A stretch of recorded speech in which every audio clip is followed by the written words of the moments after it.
Welcome to Beyond the Veil, the channel that unveils the mysteries hidden between myth, history, and legend. Here, we explore what lies behind the stories that have passed through the centuries, because every myth has a grain of truth. If you too are fascinated by the unknown, subscribe and get ready to look beyond the veil of reality. What if man could really turn into a bloodthirsty creature during the full moon? It's not just a question for horror movies. It's an ancient fear, a collective obsession that has crossed centuries, weaving its way into fairy tales, folklore, and today, into films and TV series. The figure of the werewolf fascinates us because it speaks directly to us. It's not an external monster. It's a part of man himself, dark, animalistic, uncontrollable. The werewolf is the perfect symbol of what we hide beneath the surface: anger, instinct, desire. But where did this creature come from?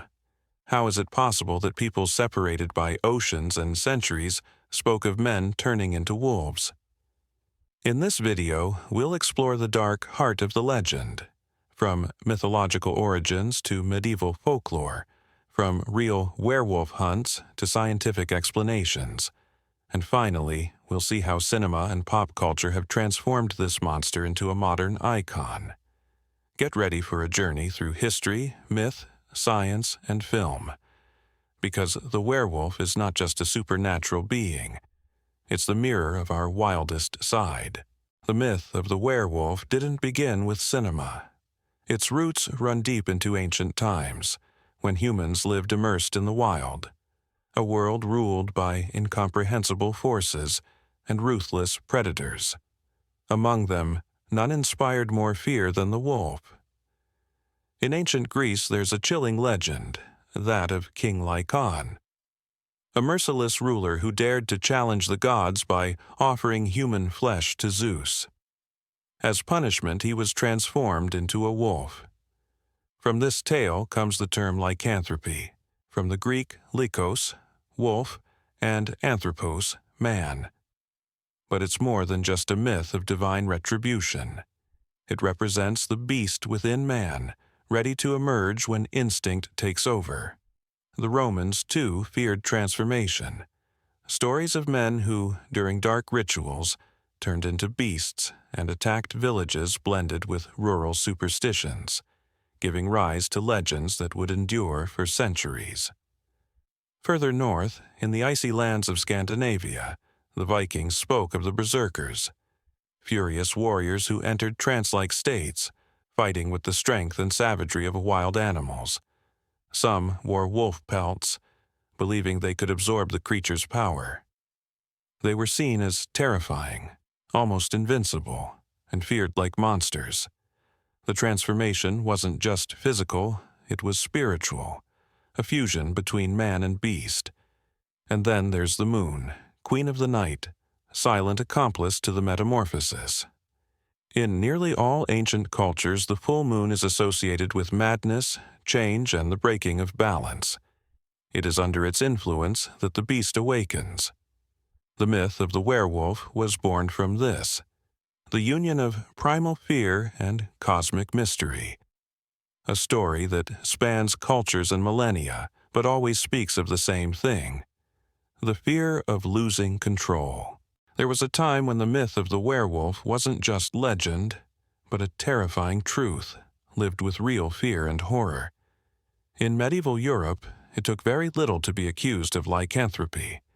Strange behavior, a suspicious wound, a mysterious disappearance, and then the hunt would begin. Much like the witch trials, those suspected of being werewolves were tried, tortured, and often sentenced to be burned at the stake. In France, between the 15th and 17th centuries, dozens of trials for lycanthropy were recorded. Men were believed to transform into wolves, attack livestock or children, and then return to human form with torn clothing and fresh blood still on their hands. Some confessed, under torture, to anointing themselves with magical ointments or making a pact with the devil. But were they truly monsters? or simply victims of ignorance and fear. As time went on, some scholars began to notice a connection between werewolves and mental illness. Diseases like rabies, which causes aggression, hydrophobia, and spasms or hypertrichosis, which results in excessive hair growth on the face and body, could easily fuel the collective imagination. People who suffered from uncontrollable fits of rage, violent outbursts, or animal-like behavior were seen as possessed, or worse, transformed. Yet, the superstitions persisted. In some rural areas of Eastern Europe, even into the 19th century, it was believed that a man who died under violent circumstances or was cursed could return in the form of a wolf to seek vengeance. In Romania, the Balkans, the Carpathians, the lines between vampires, spirits, and werewolves were blurred. The wolf was seen as the link between the world of the living and the dead. The story of werewolves is also the story of humanity's fear of what it cannot understand. It's a journey through the centuries, where the external monster becomes the reflection of our inner fears, and the boundary between reality and legend grows ever thinner. The werewolf entered the collective imagination long before the arrival of cinema, but it was the big screen that etched its most iconic image into the minds of millions. It was 1941 when The Wolfman, starring Lon Chaney Jr., first portrayed a full transformation from man to beast. A scene that might seem naive today, but at the time was revolutionary. That simple special effect, that face slowly changing under the light of the moon, was enough to fuel a myth that would never leave Hollywood again. As the decades passed, the werewolf changed its face. It was no longer just a terrifying creature, but gradually became more human and more tragic. In films like An American Werewolf in London and The Howling, we see tormented protagonists, trapped in a curse they never chose. They are no longer just monsters. They're victims, beings torn between civilization and primal instinct, between rationality and bloodlust. This duality, this inner struggle, reflects something deeply human, the fear of losing control, of discovering that something wild, dangerous, maybe even real, lurks within us. In the 2000s, the werewolf underwent yet another transformation, this time under the spotlight of fantasy and teen drama. Underworld portrayed it as a powerful warrior, locked in an ancient war against vampires. Twilight, on the other hand, turned it into a romantic icon. Jacob Black, young, muscular, protective, and undeniably attractive. The werewolf, once a creature to be feared, became someone to love, or at least to desire. But despite all these metamorphoses, the heart of the myth remains the same: transformation. That moment when the human gives in to the beast within. In cinema, on TV, in video games or comics, the werewolf continues to thrive because it embodies a universal truth. There's a dark side within each of us, and the allure of the wolf lies in letting us explore it without ever truly crossing the line. But let's pause for a moment. What if, behind the myth of the werewolf, there was a grain of truth?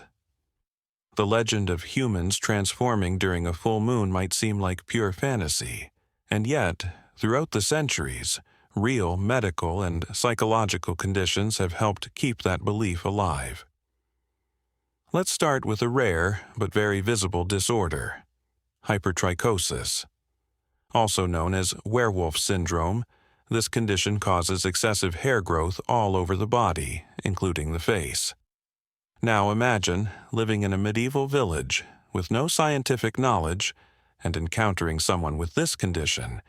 The association with a feral creature would have been almost inevitable. Then there's porphyria, a metabolic disorder that can cause extreme sensitivity to light, receding gums that make the teeth appear longer, and reddish urine. Some forms of porphyria also cause severe neurological issues and behavioral changes. Once again, a frightening disease for its time, easily mistaken as a sign of a curse or a monstrous nature. And finally, rabies, a viral infection often transmitted through animal bites, just like in the legend. Symptoms include aggression, hydrophobia, muscle spasms, and delirium. Rabies is one of the illnesses that most closely resembles the idea of an uncontrollable transformation, and it may have played a fundamental role in the birth of the myth. But there's also a psychological side. There's an actual clinical condition, documented in psychiatry, called clinical lycanthropy. It's a rare mental disorder in which the individual believes they can transform, or have already transformed, into an animal, often a wolf. Patients report feeling their bodies change, their teeth grow longer, their nails become claws, all in their minds, but experienced as vividly real. A powerful delusion, capable of blurring the line between human identity and animal instinct. So, can we say werewolves are real? Not in the Hollywood sense, of course. No one physically turns into a hairy creature under the full moon. But the myth has been fueled, for centuries, by what we couldn't explain.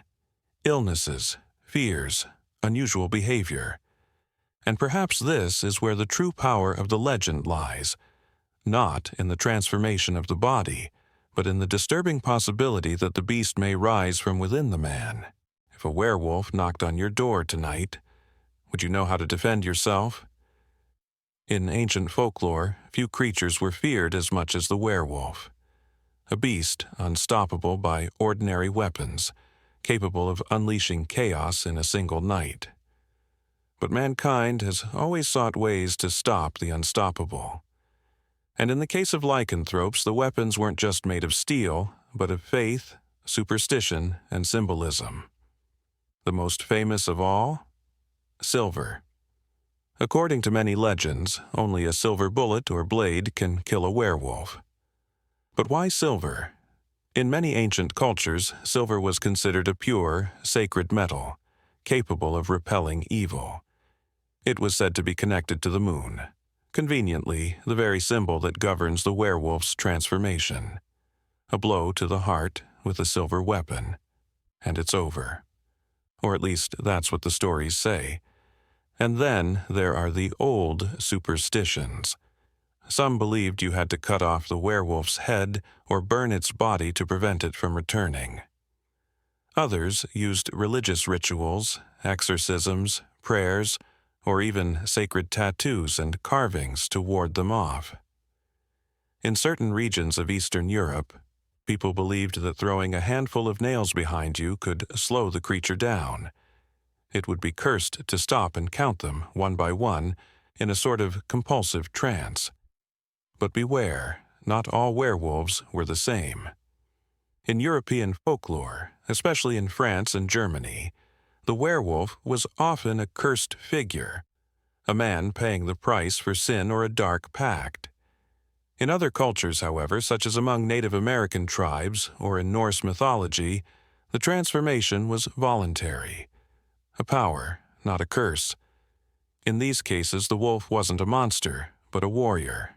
And today, if a werewolf were real, could we actually stop it? Well, science would tell us no. But the myth is a different story. Because in the end, the monsters we fear most aren't the ones with claws. They're the ones we can't understand. And to face them, perhaps a silver weapon isn't enough. Perhaps what we really need is something much harder to find. The courage to look within ourselves. Maybe it's not the monster that truly scares us, but what it reveals about ourselves. The myth of the werewolf has lived on for centuries, evolving from ancient legend to pop culture icon. Why? Because it touches something deeply human. It's not just the fear of transformation. It's the fear of who we really are when the rules are stripped away. When the moon rises and the masks fall, the werewolf is the inner beast. It's the wild instinct we try to suppress every day: rage, desire, the will to survive. It's what society teaches us to hide, but never truly disappears. That's why it fascinates us, because it perfectly represents the eternal conflict between reason and impulse, between civilization and nature, between man and beast. Deep down, maybe, we all have a little wolf inside. A part of us that howls at the moon, craving freedom. A part that longs, even for just one night, to shed all inhibition and become something else. Something stronger, faster, more alive. So I'll leave you with a question. If you could transform into a werewolf for one night, would you do it? Let me know in the comments. If you enjoyed this video, leave a like, subscribe to the channel, and hit the bell so you don't miss our next journey into the dark. The world of night creatures is just beginning.